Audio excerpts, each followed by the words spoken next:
A special thank you to each of our subscribers who make this channel possible. Here's today's story.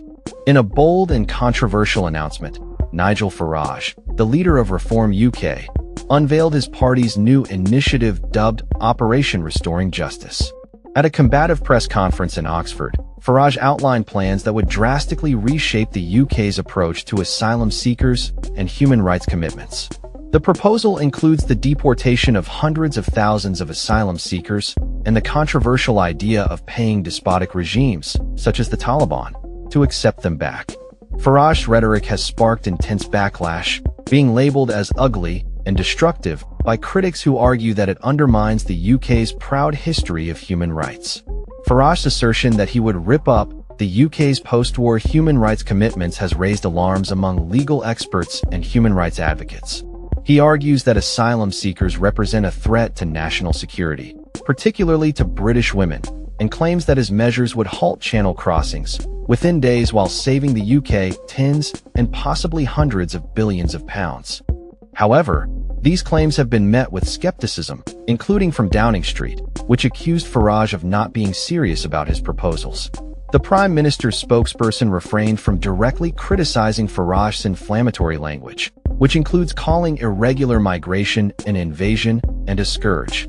Instead, the spokesperson emphasized the government's commitment to serious, practical actions to address the issue, while also noting the importance of the European Convention on Human Rights, ECHR, and underpinning key international agreements. Critics of Farage's plan include Ed Davey, the leader of the Liberal Democrats, who condemned the proposal as a betrayal of Britain's legacy in championing human rights. He stated, "We really are through the looking glass now." Nigel Farage pretending to be patriotic while pledging to rip up Britain's proud record of leading the world on human rights.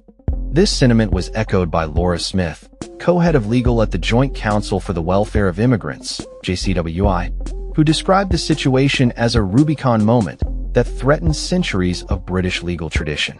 Farage's claims about the demographics of small boat arrivals, stating that over three-quarters are young, undocumented males from cultures entirely different from ours, have also stirred controversy.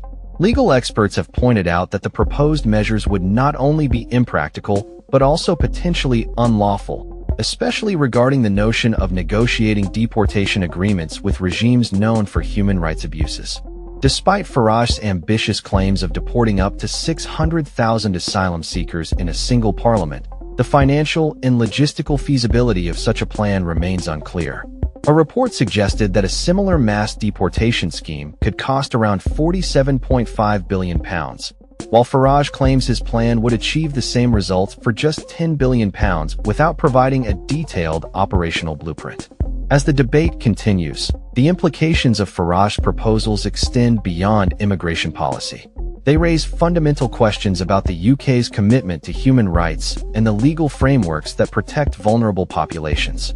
Activists and legal professionals warn that abandoning these principles would not only harm those seeking refuge in the UK, but would also embolden repressive regimes worldwide.